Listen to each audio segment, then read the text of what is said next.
Hi hello friends, ஹஸ்பண்டுக்கு dinner கொடுத்துட்டு வருவோமா? தலைவர் இன்றைக்கி வண்டிக்கு போயிடுவார். கேரளாக்கு போயிட்டு இன்னும் 2 நாள் கழிச்சு தான் வருவாரா. சரி, நைட் டின்னரும் நாளைக்கு காலையில் சாப்பிட்றதுக்கு சப்பாத்தியும் கொண்டு போய் கொடுக்கலான் இருந்தேன். டின்னருக்கு தோசையே போதும்னு சொல்லிட்டாரு. தோசையெல்லாம் சுட சுட சாப்பிட்டா தான் நல்லாயிருக்கும். அவர் எனக்கு தோசை வேணும், நான் போனோடனே கொஞ்சம் நேரத்தில் சாப்பிட்ருவேன் அப்படின்னு சொன்னார். அதனால் ஒரு முட்டை தோசையும் அப்புறம் நார்மல் தோசை 2ம் பேக் பண்ணிட்டேன்.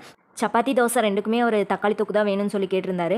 சரின்னு சொல்லி அதே செஞ்சு கொடுத்துட்டேன். நல்லா எண்ணெய் நிறையா ஊற்றி கொஞ்சம் கூட தண்ணி ஊற்றாமல் செஞ்சோம்னா நாளைக்கு நைட் வரைக்குமே நல்லா தான் இருக்கும். அந்த மாதிரி செஞ்சு கொடுத்து எல்லாம் பேக் பண்ணிட்டேன். 5 சப்பாத்தி பேக் பண்ணியிருக்கேன். தோசை, தக்காளி தொக்கு நல்லா பெரிய பாக்ஸ்லேயே போட்டுட்டேன். தக்காளி தொக்கு போடுறதுக்கு ஸ்பூனு, உப்பு, அப்புறம் சாப்பிட்றதுக்கு வாழைப்பழம்.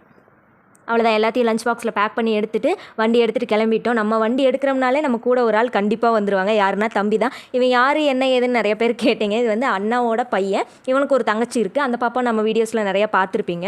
நாங்கள் போகிற வழியெல்லாம் மயில் ஒரு இடத்துல பார்த்தோம். தம்பி மயில் இருக்குமோன்னு சொல்லிட்டு வீடியோ எடுத்தான். சரி, அவன் பொக்குன்னு போயிடுவாங்கிறதுக்காக அந்த வீடியோவை அட்டாச் பண்ணியிருக்கேன். அவ்வளோதான். ஹஸ்பண்ட் இருக்கிற இடத்துக்கு பக்கத்தில் போயிட்டோம். பார்த்தா அவர் மட்டும்தான் நின்றுட்டு இருக்காரு. எல்லாருமே லாரியில் ஏறிட்டாங்க. நமக்காக தான் ரொம்ப நேரம் வெயிட் பண்ணிட்டு இருந்திருப்பாங்க போல்.